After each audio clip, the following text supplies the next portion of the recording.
Great. So our agenda for today's webinar, we'll have just really brief introductions from the Joint Office and then hear from our great presenters. We actually have an hour and a half today, so we have such a wealth of information. We'll hear from Austin Willman, EJ Clark-McCook, Ed Gilliland, Daphne Dixon, Mike Salisbury, and then we'll also have hopefully plenty of time for our panel discussion and audience questions and answers. But throughout the webinar, do feel free to put your questions in the Q&A function. So just a little bit on the Joint Office. We were established through the Bipartisan Infrastructure Law. We are a joint office between the U.S. Department of Energy and the Department of Transportation. Our mission is to accelerate an electrified transportation system that is affordable, convenient, equitable, reliable, and safe. And we hope to see a future where everyone can ride and drive electric come into fruition. We support 4 programs through the Bipartisan Infrastructure Law, and we provide unifying guidance, technical assistance, and analysis support for the NEVI program. This is the National Electric Vehicle Infrastructure Formula Program. We also are providing support for the Charging and Fueling Infrastructure Discretionary Program, the LONO program for transit bus electrification, as well as the Clean School Bus program. Right, so I will pause there and I will ask our great team to launch our first polling question for our webinar today. So we are hoping to find out what region of the country you are from. So we'll just take a second and allow those votes to come through. Thank you so much for taking the time to do so.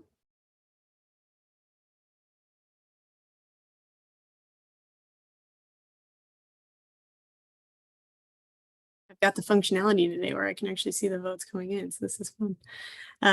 Great, it looks like it's starting to level off a bit. Can end the poll if you'd like, Derek. Awesome, thanks so much. So it looks like we have a good spread across the country. Lots of folks coming in from the Northeast today. Thank you for being here. And then we can go to our next polling question. This one is about generally what industry you're coming from.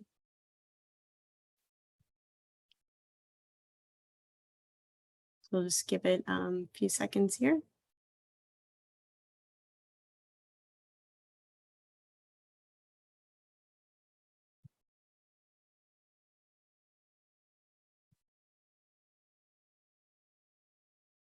Great. We can probably close this one as well. Thanks so much for taking the time to vote. Looks like our top first response is the one that's leading. We've got a lot of folks from local regional governments here today, as well as state governments and folks from the EV industry. So thank you again so much for taking the time to be here today. We'll get the show on the road. So I would now like to take a second to introduce our wonderful presenters. We're so grateful that they were able to spend some time with us today.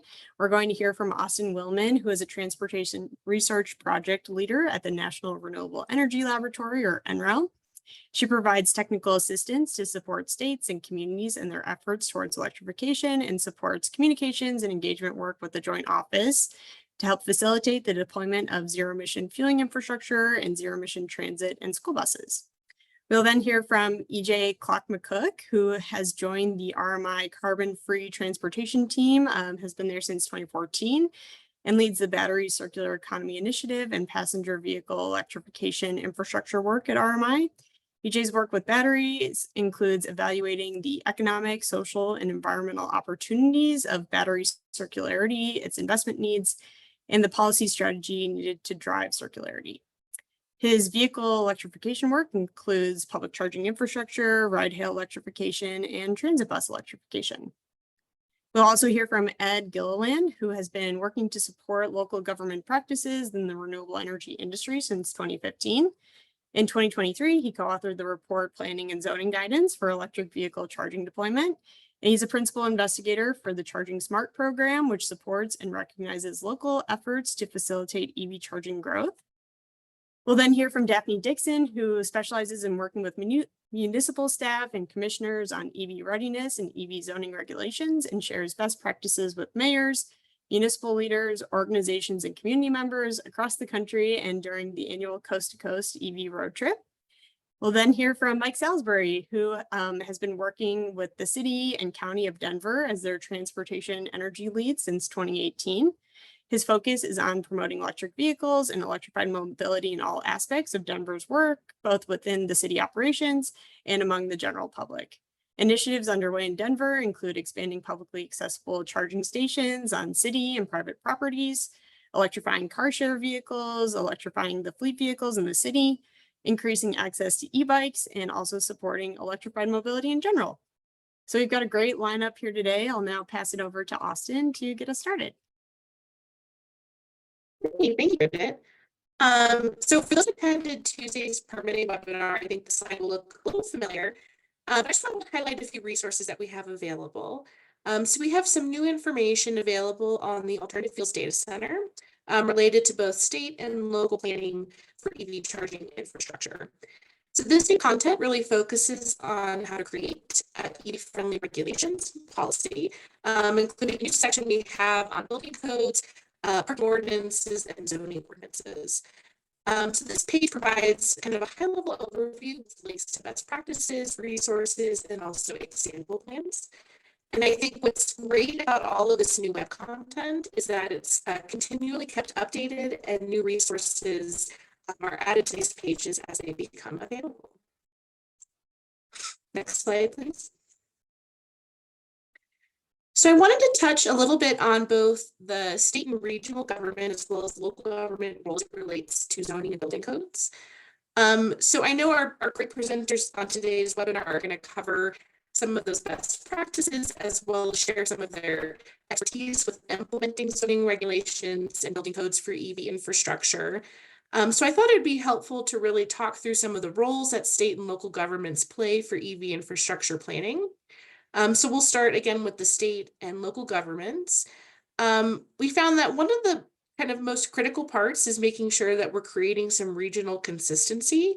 So when you're working to develop resources that provide guidance to local communities, it really is a great opportunity to establish some consistency among your planning objectives, plans, and policies, and also regulations, and ensure that there's some consistency from community to community. We also found it's important to consider some of your statewide legislation that may either require or incentivize local governments to adopt those building codes with EV-ready requirements. Other considerations could be including like a minimum number of accessible charging stations or streamlining some of those permitting processes. So a statewide mandate can accelerate local adoption and is really another way to create regional consistency.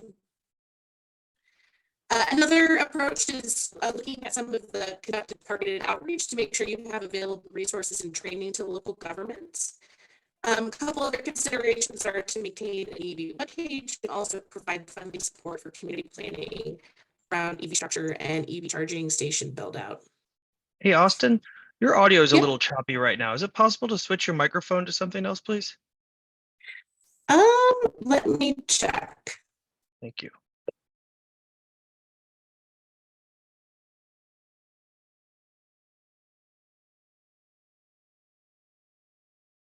Better, Derek?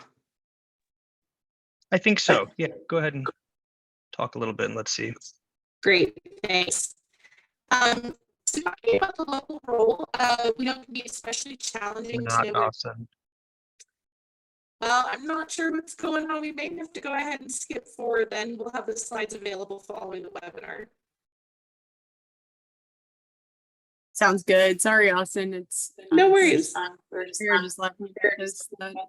We're on Zoom for 30 minutes before, and it was fine.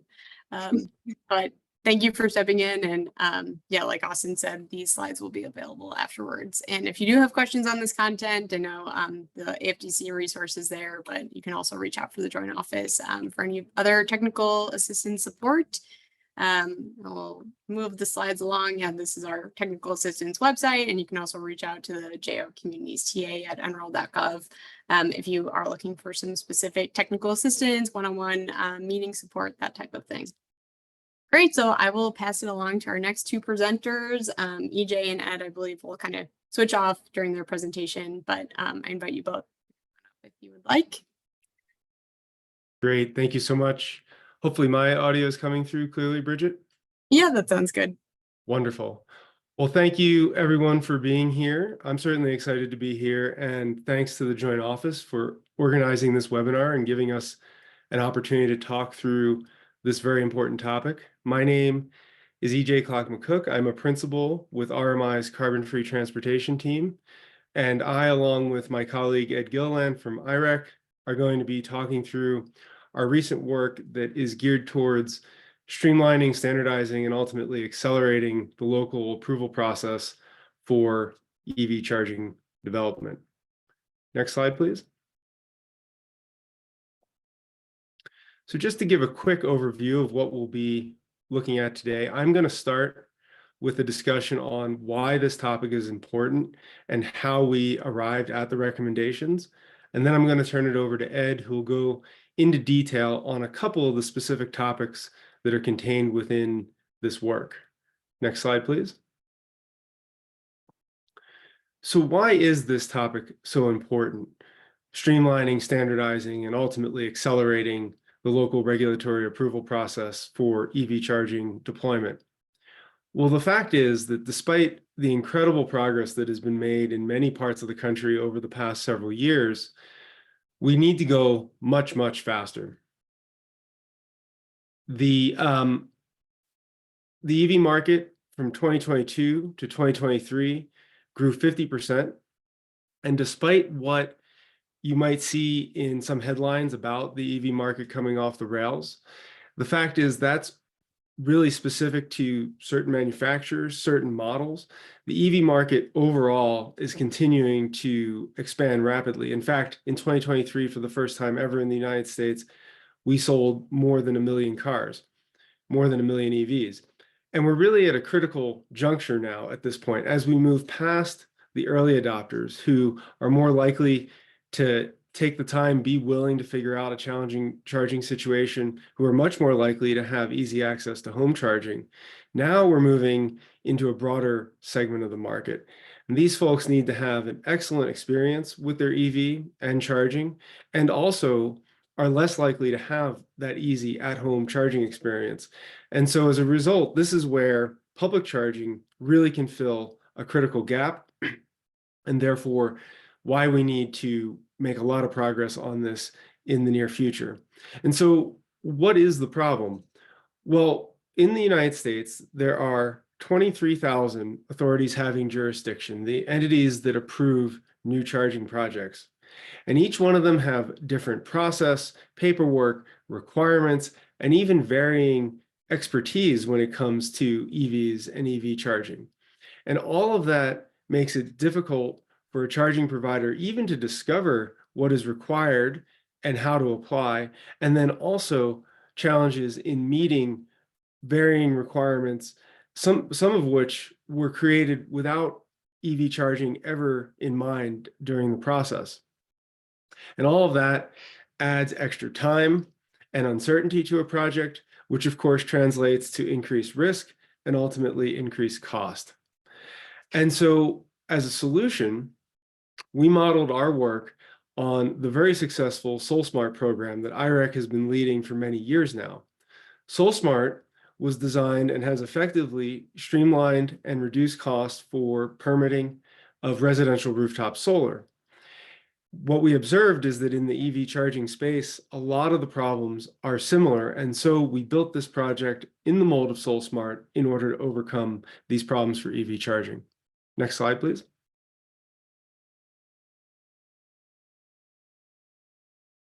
Thank you. So how did we do this?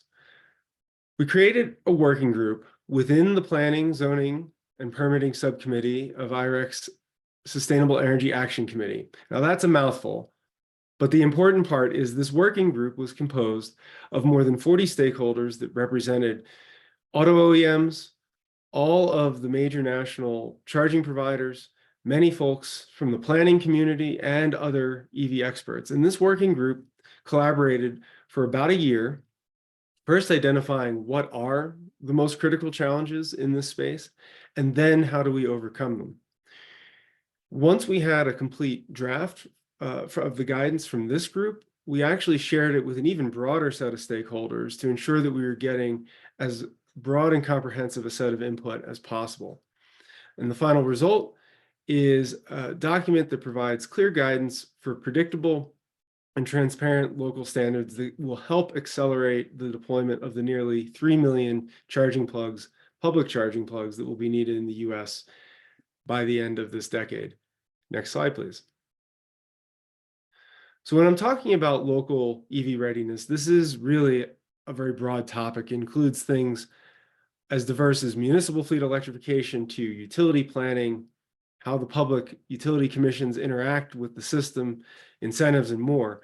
But for the purpose of this conversation, we're really focusing on the piece around local regulatory approval. And there's 3 components to that. Next slide, please.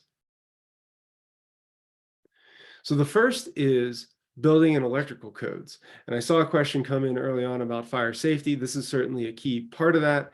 The building and electrical codes are what needs to be achieved by the project in order to ensure the safe and effective operation of that hardware when it's complete.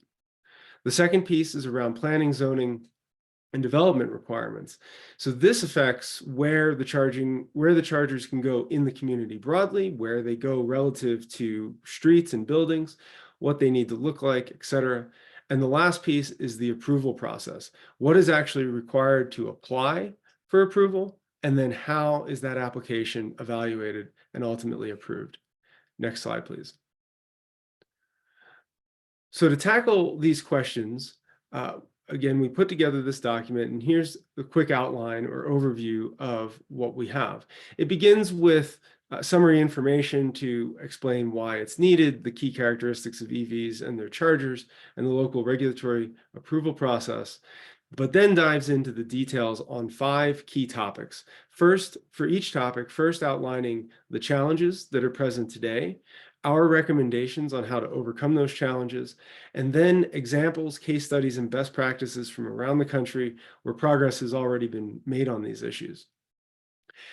Following that is a dialogue on the zoning and permit approval process. So if we go to the next slide. So the 5 key topics within the regulatory requirements are, first, the planning documents. Has EVs and EV charging been considered in the overall municipal planning documents, in the requirements and regulations for EV charging, et cetera? Then we have zoning and use designation. So where in the community can the EV charging go? Is it considered a primary use or an accessory use? Parking requirements, and how does that interact with EV charging, in particular when it comes to parking count mandates? Charger accessibility is required by the ADA, EV charger readiness, etc. Then design aesthetics and equipment location. So what does it have to look like? Where can it go in relation to buildings or streets, etc.? And finally, on-street charging considerations, particularly important for larger dense cities like Chicago or Philadelphia and New York, etc. Then the approval process. So the actual application process. Are these forms available online? Are there forms specific to EV charging? Are electronic signatures permitted? In the review process, is it a sequential or parallel process? Do projects that meet certain requirements achieve administrative approval, or does everything have to go to the planning board? These are the kinds of questions and considerations that this document explores. So next slide, please. So with that, I'll turn it over to Ed to get into more details on these 3 particular topics, but I'll also offer that either in the Q&A or following up later, we welcome questions on any of the topics that I showed in the outline. Over to you, Ed. Okay, great. Thank you so much, EJ. So yes, as you can see, there were a lot of topics there that we addressed. And so we have time today to touch on 3 of them, planning, zoning, and parking. So next slide. Okay, so planning, as EJ said, planning is critical to the successful regulatory processes locally, because the planning and the planning documents provide the overall guidance for all of the more granular documents and the more granular processes and practices that are used by the locality in approving development, including EV charging. So we can go to the next slide. Yes, so planning matters, and it's really important that EV charging be addressed, first of all, in the comprehensive plan. The comprehensive plan is the overarching plan that sort of guides many of these more granular documents, specifically the zoning ordinance. In fact, in most states, the comprehensive plan is a legal document, and the zoning ordinance must be consistent with the comprehensive plan. In addition, we certainly want to address EV charging in supporting plans such as climate action plans and transportation plans. The planning process, of course, is going to include a lot of stakeholder engagement. And I want to just point out two stakeholders that should definitely be included when we talk about EV charging. First of all, the regional planning organizations. These organizations, such as have a major role in transportation. Typically, they they are often a conduit for federal funds to localities regarding transportation improvements. They can also play an important role in providing technical assistance to the localities within the region, especially helpful for localities that may lack the funds or the resources or staff to be able to dive into EV charging in the weeds. Very important to consult and work with the planning organizations. Likewise, the utilities. The utilities are going to be providing the power for the EV charging, and so the utilities are a very important player in the process and should be involved. And the localities should also be involved in the utility planning processes. So it's a two-way street to make sure everybody is on board. And finally, another area of planning is to look at your existing locations, your locations for public charging, look at the potential demand for EV charging by use case, and be sure to include specifically the locations, the disadvantaged areas, and the locations where residents may lack access to off-street charging. Okay, next slide. So we talked about planning as guiding zoning. It's also important to note that zoning itself is going to be really the primary document that's going to regulate the approval of EV charging, at least from the planning and zoning perspective. Now, if you were at the Tuesday's webinar, you heard a lot about codes and code enforcement and electrical and building codes. So that is one area of regulation, but now we're looking more at the planning and zoning aspects. And here, the zoning code is going to be the primary document we're concerned with. Next slide. Just to note that the zoning code, of course, is a legal tool for zoning. And not only does it talk about the various land uses and where things can be used and how they can be used, but it includes the administration and the procedures, typically includes the administration and procedures of the process to approve development projects through zoning. So it is a very comprehensive, it covers a lot of aspects and important in many ways. Next slide. So I'm going to drill down further on zoning and talk about accessory use, discretionary use, and primary use. You can go to the next slide. Accessory use. Okay, so essentially accessory use is a subordinate use to the primary use of a property. For instance, a solar panel on the roof of a house is an accessory use. A solar farm out in the county is going to be a primary use. Likewise, most of the time when we talk about EV charging, we're talking about an accessory use. And it would be important for the local government to define accessory use and how EV charging typically is considered an accessory use. That is important because an accessory use typically undergoes a lower level of regulatory review. It has a lower impact on the property and surrounding properties. So it is not going to have to go through as much scrutiny as some other larger, more impactful projects. So we would suggest that along those lines, that accessory use be allowed by right in all zones for EV charging, and that it should be reviewed administratively, and we would avoid what we call discretionary reviews. What are discretionary reviews? Let's go to the next slide. So typically a discretionary review is going to get more scrutiny at the local level, and it would go beyond city staff or county staff, but involve a zoning commission, a city council, a planning commission. There would likely be public hearings, and this process could go along for months. And so we try to avoid the discretionary reviews for EV charging.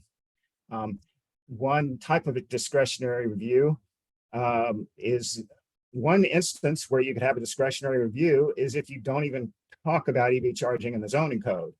So if it's not even in the code, then the local officials are scratching their heads and they're saying, how are we going to address this? Let's send it through a discretionary review process. Again, another reason to address EV charging in the zoning code. Conditional use is another example where you have say a church is allowed to be in a residential area, but it must be subject to compliance and conditions of the zoning code and go through a long public process through public hearings in the zoning commission. Again, we want to try to keep EV charging as avoid this process for EV charging. Next slide. Site plan review often also requires discretionary reviews. Site plan review is done mostly for non-residential or multifamily projects. They're larger projects. They have a greater impact on the property and surroundings. And so the local regulators take a closer look at these development projects. Again, public hearing, zoning commission reviews, and they can be time consuming. They could take months or years. So we try to avoid that for EV charging. There is often you will see a minor site plan review process that can be approved administratively, and that can work for EV charging. Next slide. Okay, so we talked about accessory use.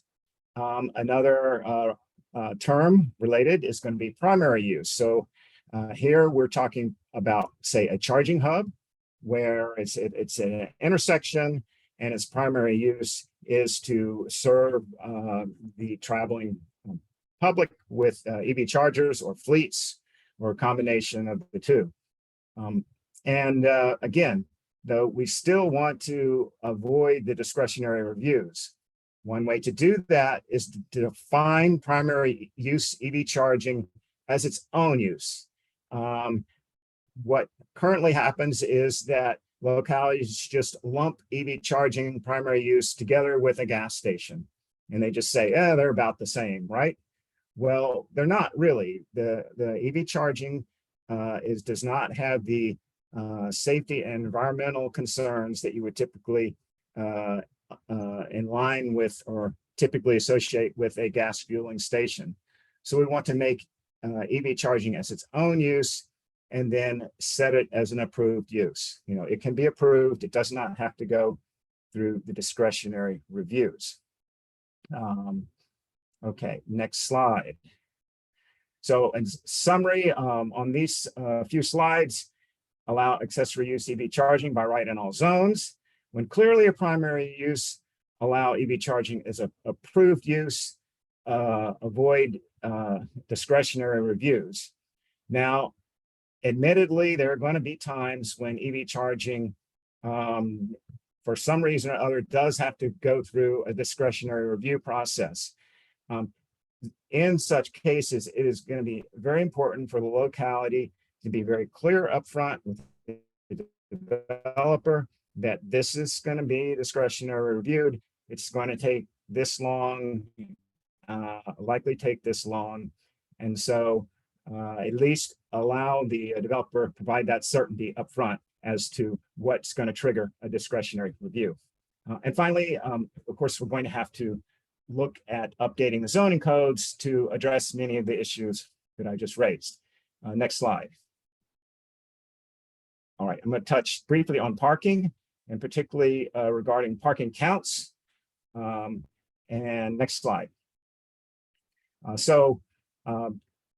In many localities, set minimum parking requirements, but the trend is to reduce those requirements to encourage more travel by transit, bike, pedestrian, foot traffic, and so. But nonetheless, when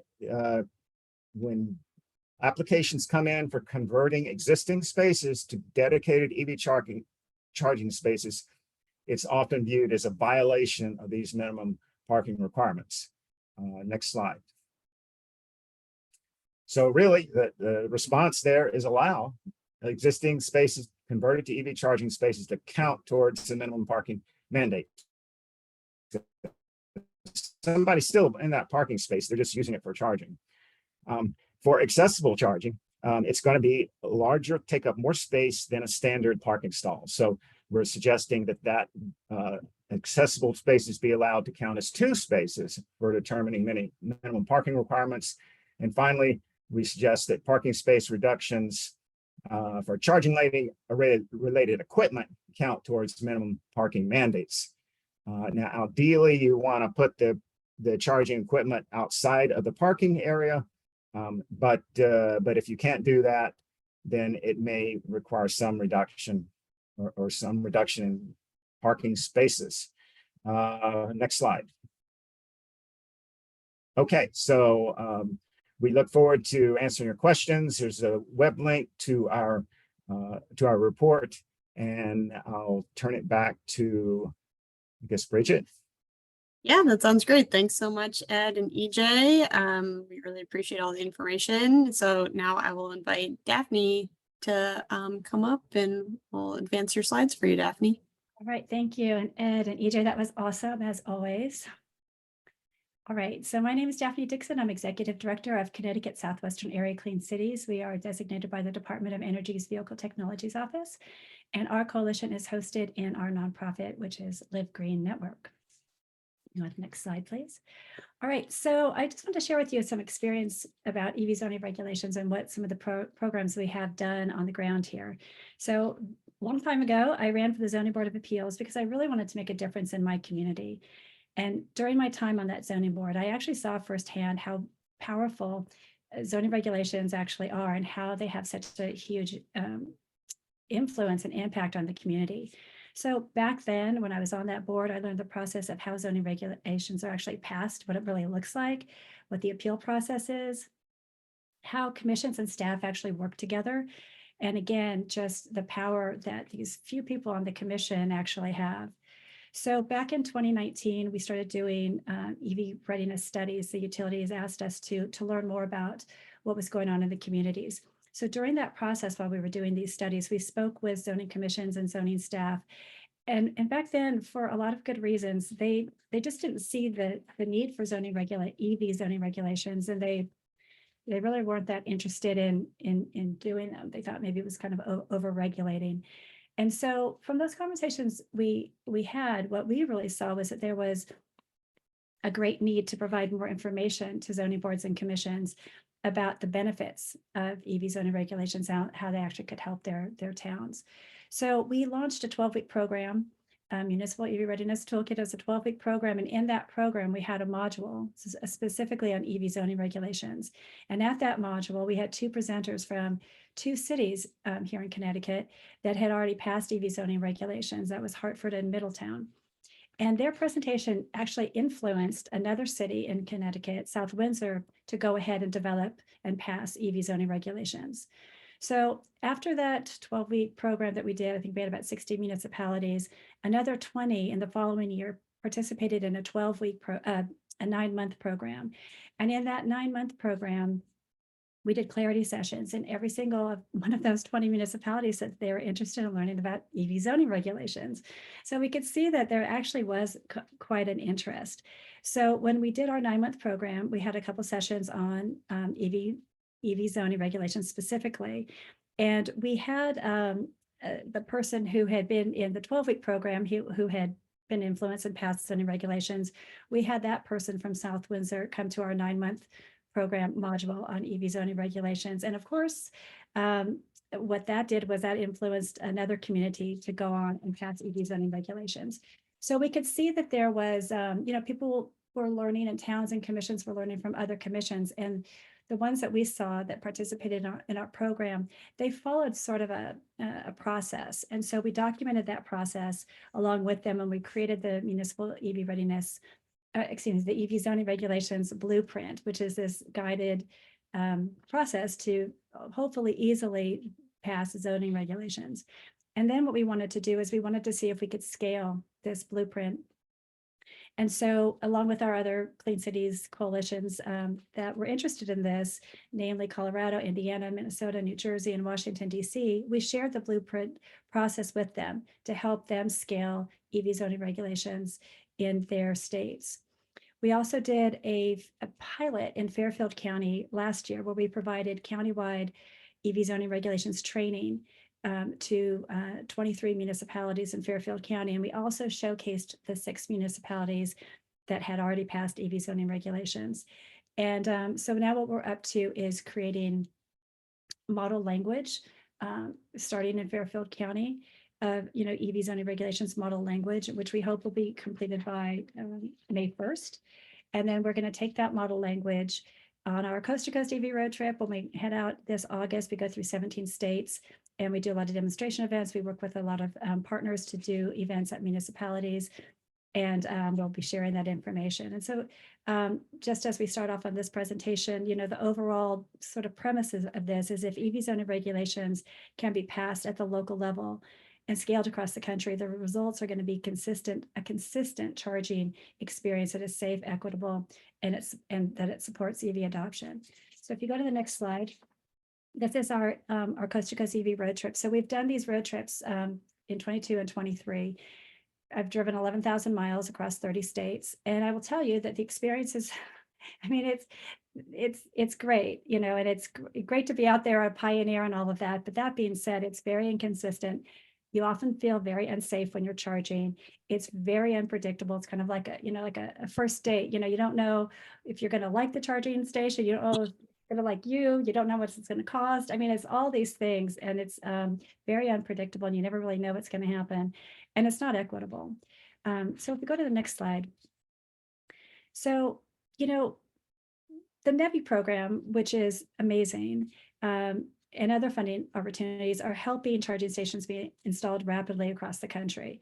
But what really is needed is a shared vision and commitment nationally and locally, so we can get these best practices so that, cities like Chicago and small towns and rural communities, that everybody can sort of have this shared idea of why EV zoning regulations are so important. So of course, we all know that NEVI was created to provide convenient, affordable, reliable, and equitable network of chargers throughout the country. But the only issue with NEVI is that it sets a minimum standard for charging stations, and it does not address issues like safety, protection from lightning, sleet, rain, like the covers that we need, and it doesn't really address equity issues like how can you pay in cash. And so, a lot of states are just, as they do their state programs, they're just following the national minimum requirements and not adding on some of these other things that are actually very important. There are some states like Pennsylvania that have actually sort of up-leveled their NEVI standards, and they are actually requiring lighting and covers. Here in Connecticut, where I live, we just have the minimum standards. So if you go to the next slide. So EV zoning regulations can really create change in a lot of different ways. So, if we have these sort of minimum standards from NEVI, which I think a lot of people are looking at, obviously, and if states really aren't looking at safety and the experience and equity, it's really left up to the municipality to set EVSE standards locally. And EV zoning regulations, in my opinion, are really the best option to start creating the standards that we really need. If you go to the next slide. In working with, a lot of different municipalities, and also in our experience traveling across the country twice, we know that there's different areas of our towns, right? There's different zones. And it may be that in some cases, we're going to need EV zoning regulations that are going to help us maintain the character of a neighborhood, like in our historic districts. Maybe we don't want the huge screens. In some places, we're going to want them to be covered, not maybe every place, but in some places. And in some areas, like with street parking, where we have the charging stations and the cars all lined up, something like making sure we have retractable cords, I think is going to be something that's really important. If we go to the next slide, one thing that we have heard a lot about is, what if you want to pay cash at a charging station? Well, you really can't. There's no way to really do that right now. There's all these other ways. And ChargePoint is very good. I think they're the best at that we have seen it offering a lot of options. A lot of the charging apps don't have as many options, but nobody has the option to pay cash. And so we really can't overlook this issue. And I'm not quite sure if this is exactly a zoning issue, maybe building codes, but we have to make sure that moving forward, if we want EV charging to be accessible to everybody, because not everybody has a bank account, not everybody has a credit card, we're going to need to figure out a way to have those machines, the reverse debit machines, where you can put in cash and get out a debit card so people can use cash using one of these machines to charge their vehicles in the future. Moving forward at the next slide, we don't want to overlook safety. So, do we need to be zoning for cameras? Do we need to be taking into consideration proximity to other businesses and other services, so the EVSE is not like way in the back of the parking lot? It takes about 5 seconds to be robbed at gunpoint. So if somebody's out there kind of isolated in the back, it's not lit, it's all these things, you really can feel very vulnerable. And I think that we want to be sure when we're doing our EV zoning regulations that we're looking at safety. One thing I'll say is, during one of our workshops last year, Stamford, Connecticut, who had passed EV zoning regulations, learned about the idea of also zoning for lighting. And they went back and they amended their zoning regulations, and they did add lighting, and they were pretty happy about that. Great safety. If you go to the next slide, this is just sort of an overview of the 3 areas: safety, experience, and equity, that I feel is very important to factor in when you're creating local EV zoning regulations.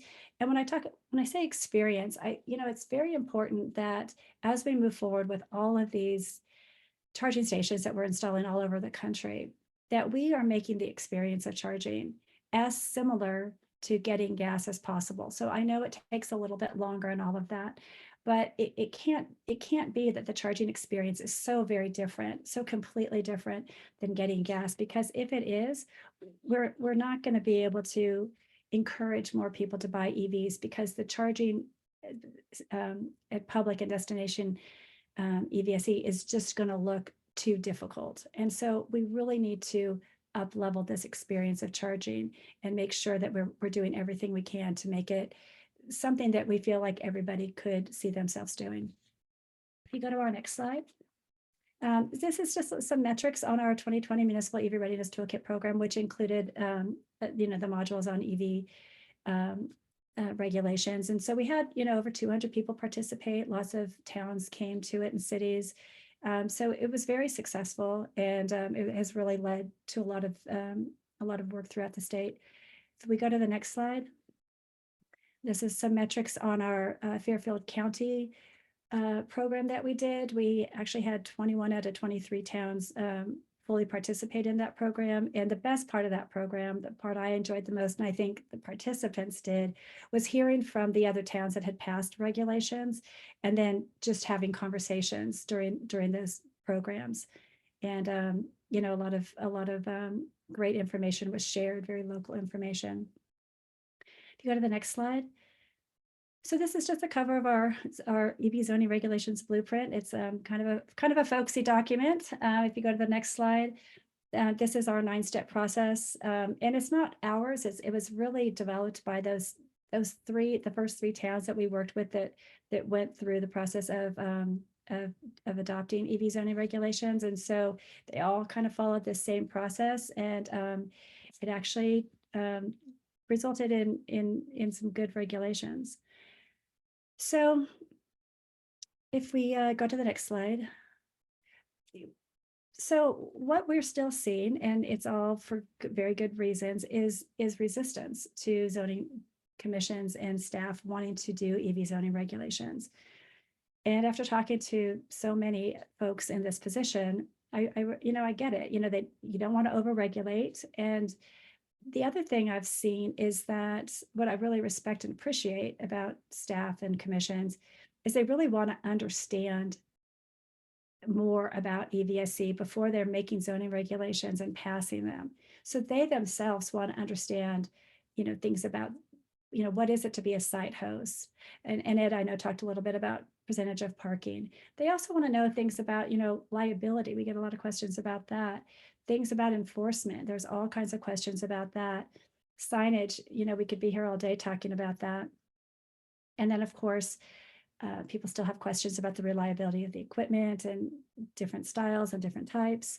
So there's just a lot that folks still want to learn before they're ready to go ahead and pass EV zoning regulations. If we go to the next slide. So one step we're taking is we are developing a Connecticut task force on EV zoning regulations to create a guidance document that will really help inform zoning staff and commissions on various issues that influence these zoning regs. So it's actually, I think, a pretty complicated, it's easy in some ways and actually very complicated in others. When you're doing EV zoning regulations, you really do want to have input from the community. You want to be working with these groups and more when you're doing the zoning regulations to make sure you're not leaving something out, to make sure you're educating the public. And it's really quite a lot. We also want to create this guidance documents because we know that zoning commissions and staff already have too much to do. And we're hoping that by having this additional guidance document, it will help provide them with information so they don't have to go looking for it on their own. We know that EV zoning regulations can also, creating them can feel like sort of a burden, and we're hoping that this will help lighten that burden. And we also don't want, 169 towns in our state of Connecticut, trying to figure out all of these things individually by themselves. So, between the model language and the guidance, the model language that we're creating and this guidance document, our goal really is to provide resources to zoning boards and commissions that will make creating and passing EV zoning regulations a lot easier, because we know how much you all are already doing. So that is, go to the next slide. You'll see that is my contribution for today. And if you're interested in receiving that blueprint or have any questions about how to implement EV zoning regulations in your town, feel free to contact me. Thank you. Great, thank you so much, Daphne. I guess we'll move from the experiences of Connecticut to Colorado. So I can invite Mike up and I'll advance your slides for you, Mike. Thank you so much, Bridget. Thanks again for the Joint Office for hosting me today. It's great sharing this space with all these experts. It's fun to just be on a webinar and really get into the weeds and learn so much about this topic. So yeah, great to be here with my co-panelist. Again, my name is Mike Salisbury. I work in the City of Denver's Office of Climate Action, Sustainability, and Resiliency. Work on all things kind of around sustainable transportation, electrified mobility. I've been plugging away in the EV building code space for a number of years now. I've been in the City of Denver 6 years, and even before that in an advocacy position, working specifically on EV-ready building codes and how to get cities, municipalities, states to implement them. So I think at a high level, we've been talking a lot about zoning codes. My focus is really on that building code, which really is all about, new construction. So all the new construction, commercial, residential, that is happening in cities, let's say like Denver, that's what the building code governs. It says how those buildings will be built, what the requirements are from a safety, fire prevention, electrical outlook are. So that's what we're trying to focus on. So I think they're really important for us because, you know, as a city and many other cities and other places, we have very aggressive decarbonization goals. We are trying to get to 100% reduction of greenhouse gases by 2040, which really means shifting our transportation system as much as possible to electric vehicles, if not entirely to electric vehicles by that time frame. And to meet these levels of demand, we do know we will need thousands of additional private, public charging stations to give everyone who wants and needs access to a convenient place to charge a place to do so. So, you know, we do expect, you know, over 100,000 new residents in the city of Denver over the next, say, 20, 25 years. And we do expect a lot of them are going to be living in new multifamily buildings. Denver, like a lot of kind of core urban areas, we don't have tons of like new greenfield space where we can, you know, build lots of new single family housing. So really to fit in all these additional residents over the next decades, we expect a lot of them are going to be going into multifamily housing. And so we see multifamily housing as a big focus for us. For those reasons, we expect that's where people are going to go. But also, you know, where you live is generally the most convenient place to charge an electric vehicle. You look at, you know, who owns an electric vehicle today. The vast majority of those people are living in a kind of single family, two family home where they do have access to that garage, that easy place to plug in every day for, you know, 12 plus hours. In addition to being really convenient, those long dwell times at someone's home give us the possibility to look at demand management and shifting demand different hours. Because that's really important because as a city, we also have plans really to electrify everything, not just the transportation sector, but also how do we electrify, how do we switch from natural gas heating to electric heating, heat pumps. And so we don't have an infinite supply of electrical capacity. We're very constrained, in fact, in that space. And so the more we're able to have longer charging sessions at lower powers allows us to use the electrical capacity for more things overall. So really important to have as much flexibility as possible. Lots of low power level 1, low power level 2 charging is going to be much better on the grid perspective than a lot of public 100, 150 kilowatt DC fast charging sessions. So let's see. This slide is really shows our recently passed City of Denver building code. These are the EV charging requirements for new construction. Going on the left-hand side is the different kind of land uses that we've identified in the code. And again, our highest level of requirements are really in that residential multifamily space. We do have requirements for EV ready for all new single and two family homes. I don't show that here, but that is also our work to get charging into all newly built single family homes that we do see. So here, really we have EVSE installed, so charging station provided. EV ready is having the panels capacity and the actual wiring and circuit installed up to that parking space. And then EV capable, City of Denver, we define it a little bit differently than lots of municipalities. In our case, that just means there's conduit from the panel to the parking area. So we do not have an EV capable requirement, but there's also panel capacity. So, these are different levels. We really looked at, again, really focusing on higher level of requirements around new multifamily construction, but also think about the other land uses as how we serve and provide convenient charging to all the people who do not and probably will not have access to home charging. So, in the city of Denver, about almost half the population lives in existing multifamily housing. And that is proven to be one of the most challenging spaces to provide charging access to. So while we have lots of programs we're working on to install charging in existing multifamily buildings, we recognize that's challenging, that's hard.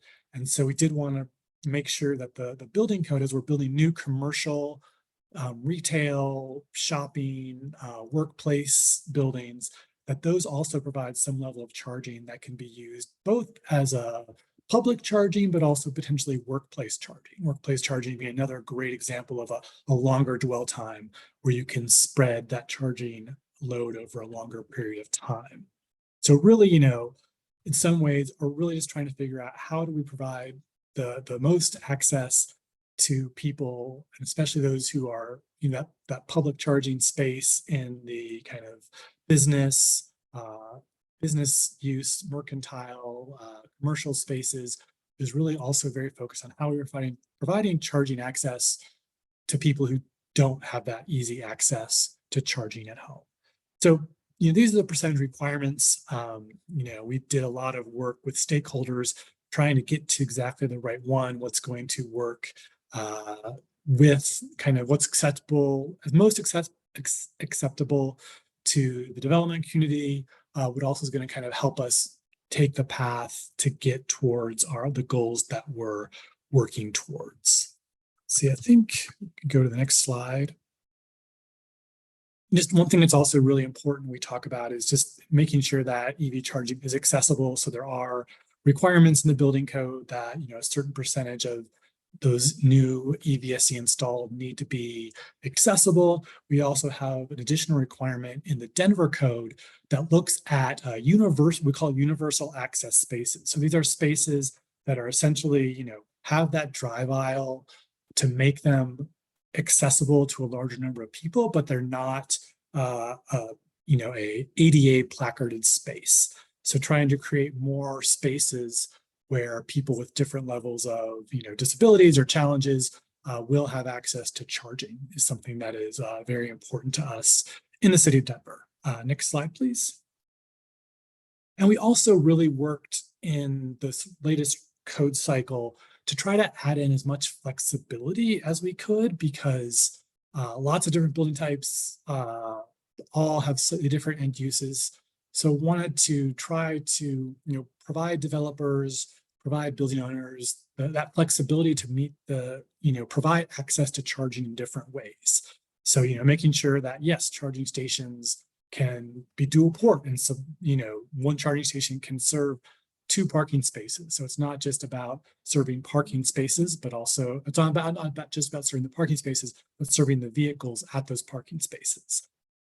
In those multifamily settings where we do have those longer dwell times, we do allow things like smart meters, smart panels, load management systems to really reduce the upstream required capacity. So instead of having every single parking space have its own dedicated, 6.6 kilowatts or charging levels, we say no. You can, if you share that circuit among multiple spaces with this load management system or smart charging system, you can reduce those upstream requirements so the building as a whole can have much lower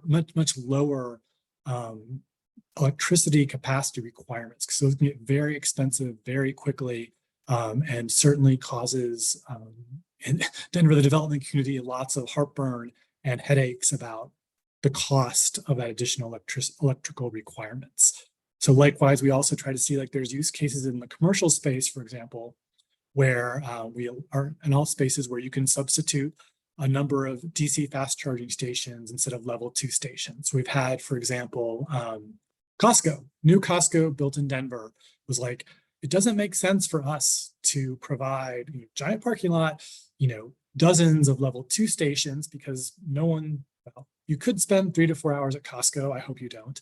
But if you do go to Costco, the DC fast charging experience is much better, fits their dwell time, and a much better service to their customers than level 2 stations.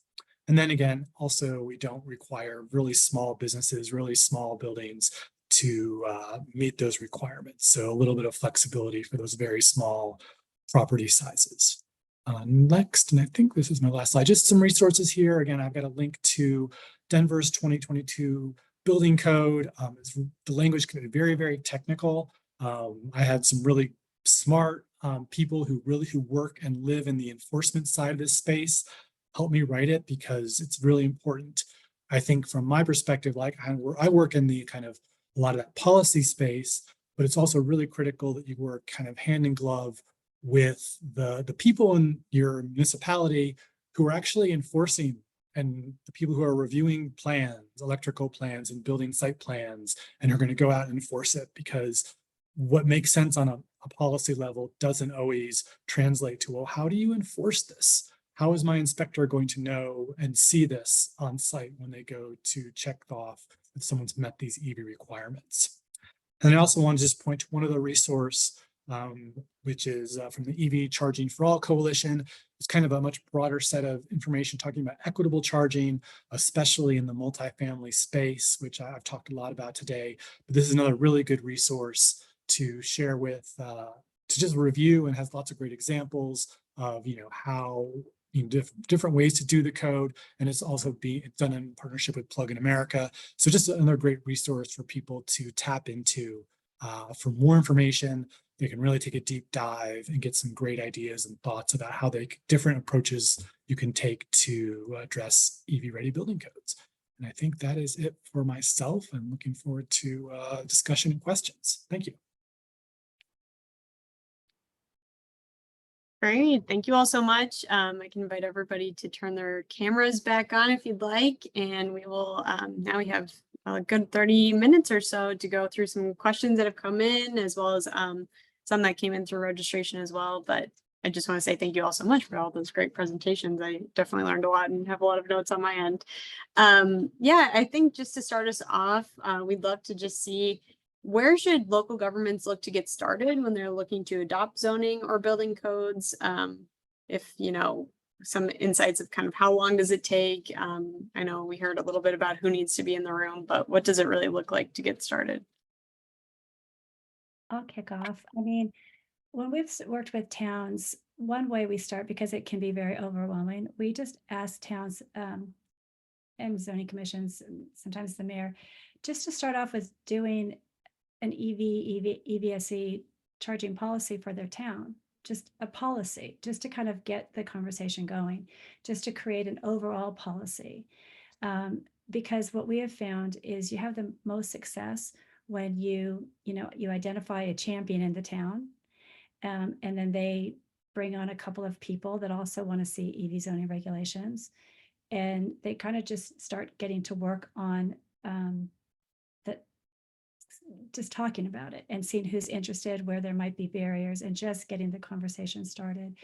And sometimes that's the easy thing to do, because regulations can take a while, is just to do just an overall sort of policy that's kind of just general. It's kind of like just dipping your toe in the water. So that's one way to get started, and just make sure you have a champion, and that he's or she's got a couple of friends, buddies to go to do it, in partnership.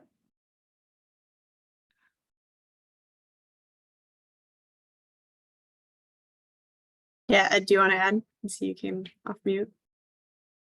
No, I think that's a good approach. I think, at some point, you might, the planning department or zoning department will form an internal group, or they may have set up a blue ribbon or a panel of residents or officials in the city to sort of guide that process. And but I think Daphne hit it on. Start with the simple, but then build up in a group of stakeholders to start to move the process through the adoption of code language. They'll want to, typically a locality will want to go out and look at comparable code language that other community cities have done, to give them an idea of how they can take that, tweak it, and put it into a zoning code that then they can feel comfortable with and adopt. Yeah, I know, Daphne, you had mentioned that you all are working to develop sample language. I guess how applicable is sample language across different states and jurisdictions? Does it have to like be pretty flexible, I guess, in providing sample language that could be adopted? Yeah, I mean, we're really hoping that when we complete our model language, and then we do our road trip and we're sharing it, we're going to be going across 18 states and talking to different municipalities just to see how relevant is it. But I think a lot of the things that we're seeing that are kind of being overlooked in other areas, which is equity, the experience and safety. I think those are areas that are important to every state, every town. So I think in those places, I think in those areas, it's pretty universal. Yeah, that's great. One question that had come in was, what is an example of a state action that's helped facilitate EV-friendly regulations? Maybe this is a good one for Mike. How has the state of Colorado tried to facilitate this process? Yeah, no, we're lucky. The state of Colorado has done a lot of great work in the building code space, especially. Like they have provided some really great guidance, had like state working groups, setting kind of statewide minimum standards, and can really helping with like language that like local governments can adopt. So kind of making it really easy for like, hey, I can take this language from the state of Colorado, apply that, tweak it to fit the local context, but also just being a resource, someone who is invested in the building code, knows a lot about it, can answer questions and connect you with other municipalities who are having the same question at the same time. Because I think that's also a really great, it's always super helpful to me be talking to other municipalities who are trying to answer the same questions, trying to address the same problems, because they just have, if someone's like a year or two ahead of you and they've been implementing it for a year and they're like, oh, this is what we've learned after we passed the code. That is so helpful to myself, because those real world examples of like what the code does in practice and what are those like unexpected consequences or unintended things that come up that you're like, oh, I didn't think of that scenario. That you only I find you only tend to get to those after you've passed the code and someone's reading it and trying to understand how this impacts their new building. So I think that's collaboration, but the state of Colorado has really helped facilitate that collaboration as well. In Connecticut, the state passed Make Ready through the building codes. They passed Make Ready codes so that in all new buildings, they had to be Make Ready.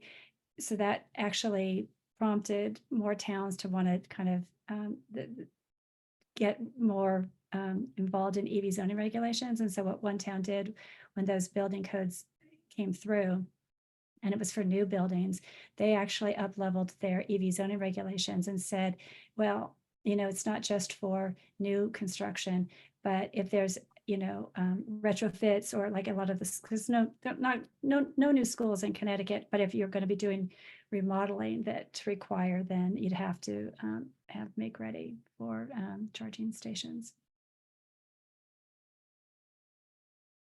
Yeah, that's interesting. Also thinking about how Mike was talking about, the difficulties within Denver of, having limited options for new construction versus maybe a state perspective of, Make Ready as, part of the new construction happening across an entire state, and getting ready for EV charging. I guess a question for EJ and Ed, could you explain a little bit about how the zoning practices vary between level 2 charging and then the faster DC fast charging? Sure. So it really shouldn't vary.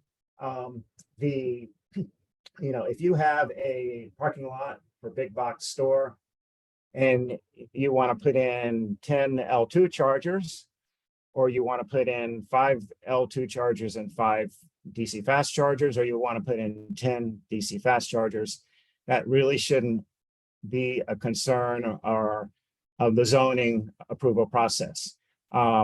It's still an accessory use. If you have a busy intersection where you're going to put in a charging hub, again, that is a primary use. It should be, treated as a primary use, whether it has L2 or DC fast charging. It's probably going to have DC fast charging. The utility will certainly be wanting to weigh in and fast charging because that has a bearing on the load that goes on to the grid. And health, the city may have some health and safety concerns on a, related to the type of chargers, but from the zoning planning perspective, it really shouldn't matter. Great, thanks for that. A question that came in on the topic of e-bikes, which Mike, you had in your bio that's something that's part of the work you're doing in Denver. But just wondering basically how zoning codes could be tweaked to support the use of electric cargo bike deliveries. Are municipalities thinking about zoning to encourage or support micro delivery hubs to be used as a hub for bike charging and other uses of these cargo bikes? Is that something that's part of the zoning process at this time?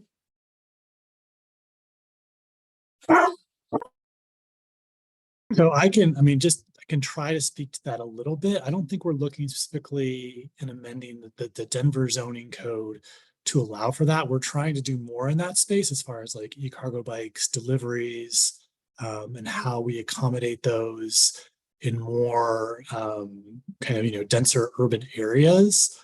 But so far it's been more of a one-off, like trying to create, those delivery spaces, make sure those are allowable under the zoning code, but, kind of repurposing existing right-of-way parking spaces, for example, to serve as that type of cargo bike loading zone, more so than the entire zoning code. But I think like that would be, trying to think through what's in the zoning code requiring parking, especially, in association, with a business, making sure that there is that possibility to like have flexibility with providing parking spaces for those cargo bikes. But I don't know if anyone else has like dived into the combination of zoning codes and e-cargo bikes. I'm getting some shaking heads. Yeah, that's a good question though. There's another question that came in for Mike, but definitely welcome others to jump into. This is thinking about multifamily housing. How do you address that users are paying more for electricity versus saying like a dedicated parking space that basically is wired to the unit's meter, lower power L2 at more of a home setting? So I guess trying to think about the paying for electricity in multifamily housing when some folks are charging their vehicles and some might not. Yeah, no, that's a really good question. And I think that's, so there are lots of challenges in the multifamily space, and that's just one more of them that makes it really interesting because it's ideally, what I think is it Sven who asked the question, like, it's really like, you really want a situation where every household, every unit has their charging kind of tied back to that unit's electric meter. So they're all being billed at that residential rate, which is generally one of the least expensive ways to charge. So that's the ideal, but obviously it's also challenging during any construction to provide 100% of parking spaces with that access from day one. So you do often end up going back to some kind of like mixture of dedicated and shared parking, and then like all different, there's so many different variations of multifamily.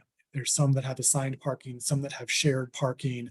And so you've got to really try to think about how the code, and Denver is not, we didn't really address this, like how do you make that flexibility so that shared and assigned parking situations can kind of meet that code in different ways. But it does get challenging because if that building owner is trying to offer shared parking and that is tied back to the building meter, they're probably going to be trying to recoup some kind of their cost. And so you're talking, when you start talking about, they're going to charge 25 cents a kilowatt hour because that's going to help them cover their O&M cost. well, that starts to become a lot less affordable. And much less desirable as you're inching close to the price of gasoline in like the 35 cents a kilowatt hour range. So that's not perhaps becoming ideal. I wish I had like a great answer, Sven. I do also say it's like interesting. There's also a real challenge in the affordable housing space, that affordable multifamily housing space. They don't really have guidance. They're not able often to charge at their affordable housing properties. So right now they're kind of generally, because there's no guidance, so they're kind of having to give it away from free today because there's no guidance coming down from HUD about like how do they treat those pass-through costs. So great question. I don't know that I have an answer, but I hopefully provide at least some of my brain download in that space. And my hat's off to Denver, because if I calculated the numbers right, it looks like they're requiring that 60% of multifamily spaces be either EV capable, EV ready, or EV charging. And that's a significant percentage, which can really help residents in those units get access to EV charging. Of course, what we want to avoid is having those residents have to go off site. If their only option is to go off site and charge in commercial or public spaces, then they're very likely will be paying a much higher rate than the single family homeowners that have really nice charging in their home at very low rates. So those high percentages of EV capable, EV ready, EV charging requirements are really going to tip the scales, or help tip the scales, to the benefit of a multifamily resident. And just one more thought to add there. I mean, I think you're getting the sense from this dialogue that it is both a complicated question, and there's a lot of different approaches that all, I think, have to be deployed simultaneously. Another one that I think often gets overlooked is workplace charging, and thinking of that beyond the typical white collar office worker, that where workplace charging usually is now. And we need to be thinking of it at retailers, at malls, other service kind of locations, at the airport for employee parking.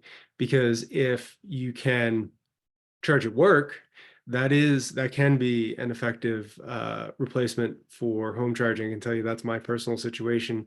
I don't have the ability to charge at home. I charge at work. It makes it work.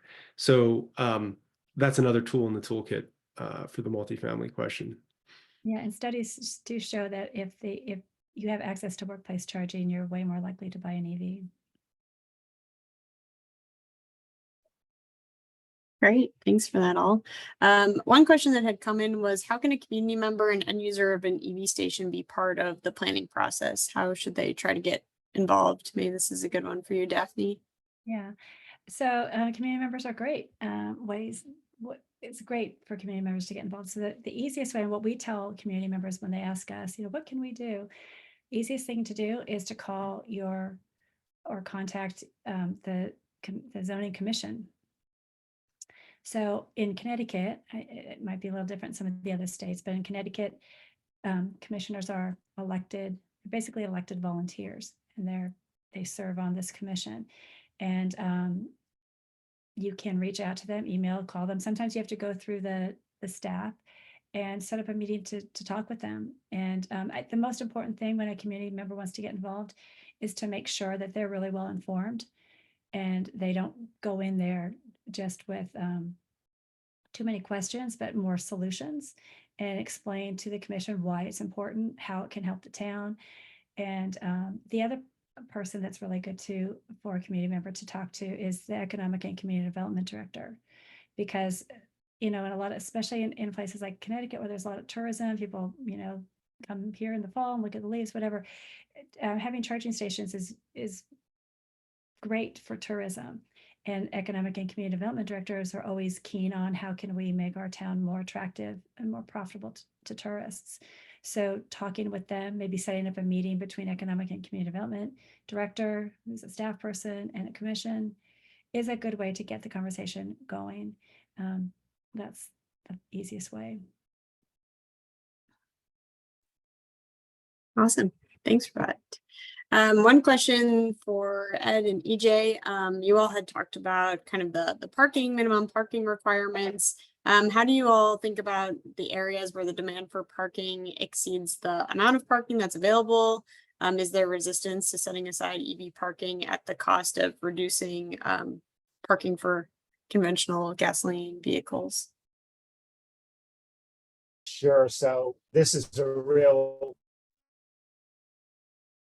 can be a very contentious issue. Certainly in more urban areas where parking is very tight, and there is by setting aside or spaces for EV charging, you are since are taking away, maybe perceived as taking away spaces from the non-electric vehicle owners.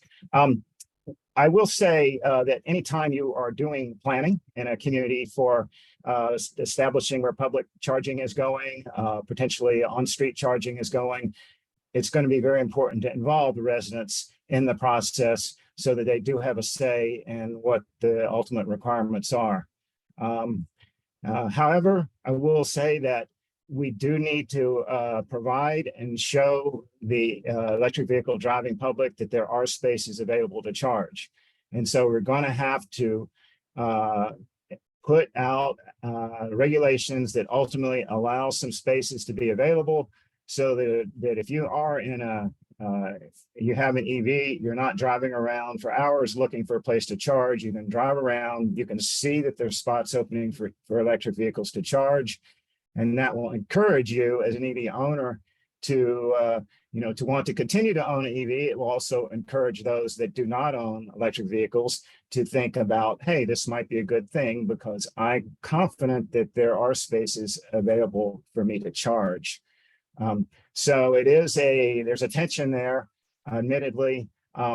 There are some baby steps the community could take if they thought that they were really reluctant to go full throttle into providing EV charging. They could set up a rule where if anybody is parked there, they're going to be charged at the rate that they would be charged if they were hooked up to the charger.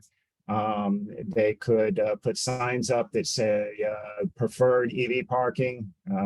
So there are some ways to potentially address this, but it's very important that we open up spaces for EV charging and let the public see that the amenity is available and it's good to be an EV owner. And another approach to take, that was awesome, Ed. Another approach also to take, and what we've also done is identified property owners that are, have conversations with them and ask them, would you be interested in putting EVSE in? And just looking for the ones that want to do it, and the ones that don't want to do it, maybe come back to them another day. And our experience has been in the different towns that we've worked in, the 50 towns that we've worked in, we can always find somebody in the downtown area who actually is interested in putting it in, and just to start where it's easy, to start where they want to do it, where they're excited, so that you don't have to have those more difficult conversations that can sometimes lead to friction down the road. Yeah, it's a good approach, kind of a low-hanging fruit type of approach. One question that had come in, I think Daphne, you had talked about this with like retractable cables for on-street parking. But there is a question that had come in kind of on the right of way and how to basically allow for charging adjacent to multifamily dwellings. How does this fit into the building code process and the zoning process right now for on-street charging? I'm gonna punt that to Mike, because that sounds like more like building codes. Yeah, right-of-way charging is a whole different animal. We do see this as a potential solution. So there's definitely situations where there's new multifamily construction happening, not necessarily for like huge like high rises, but a smaller number of units in one spot that just doesn't have land for parking. And so they have actually looked, can we put this in the right of way just outside the building? And you got to really be mindful, because often as a default, our permitting will say that's not associated with your property, because that is a public piece of land in the right of way that you are putting the charging station at, so it does not count towards your EV building code requirements, even though it might be right outside, right adjacent to your property. So it's a really tricky space. We're trying to make that best use of the right of way. But it's also challenging because, you know, I think Denver is not, other cities are like this. There's lots of ways to use the right of way. And when we're talking about, there's talking about like those higher level, like mobility goals, like we're trying to get people not to drive cars as much. So that right of way can be used for lots of other things like dedicated bus lanes, bike lanes. There's lots of other uses, competing uses for the right of way. So it's not always a slam dunk to say, you know, oh, we have right of way, let's put EV charging there. There's a lot of other stakeholders who might have, shall we say, other thoughts about what the right of way should be used for, besides charging electric vehicles. So it's a lot of, say, one more complicated question, but a very good question. That's a tough one. Well, I know we only have 3 minutes left. I guess I'll turn it over to you all if you have any last parting thoughts, and then I'll kind of plug our next upcoming webinars and where you can find additional resources, but wanted to give you all a chance to provide a last thought if you'd like, optional. There was a question in the chat that was about Milford, Connecticut, and about fires. So I'll just say something real quick. Towns are doing different things. I know we've had some fires here in Connecticut with, and they've gotten a lot of press. I think sometimes life is dangerous and all kinds of cars have fires and things like that. One practice that we've seen transit agencies do and other places do is to separate EVs as much as they can, and potentially not to put them underground if they don't have to. But every town needs to make decisions on their own based on the safety for their residents. I would just say to update your zoning code, consider updating your zoning code and addressing EV charging and letting making it easy for you as the local regulator and for the developer to get a meeting of the minds to facilitate charging development. Awesome. And maybe just to go one level above Ed there, I think, you know, all of that needs to be done in the context of broader EV goals and strategy for the community. And so having a clear understanding of where you are today, where you need to be in 5 years and in 10 years, then provides the context to make those needed policy changes.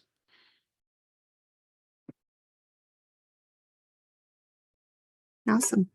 And be sure to email me if you want the 9-step process to the EV zoning regulations blueprint. Great. Yeah, thank you all for that. I'll just share, I guess, our final resource slide so you all can see and refer back to this if you'd like to see in our slide deck afterwards. But there are a lot of really great resources of kind of where to get started and some great examples from across the country. In terms of joint office upcoming webinars, we'll be doing one on curbside charging, so kind of topical and came up today. That will be on February 27th, and then we'll also have one on workforce development tools and resources in the EV charging space. But if you didn't get your question answered and you'd like to follow up, please feel free to do so. We have a contact form on our website, driveelectric.gov. And feel free to subscribe for news alerts and all that good stuff. But just want to say thank you again to all of our participants today. Thank you for being here. And thanks so much for the panelists for sharing all this wealth of information. I know I learned a lot. Thank you. Thank you, everyone. Thanks. Bye. Good day. Have a good rest of your day. Yeah.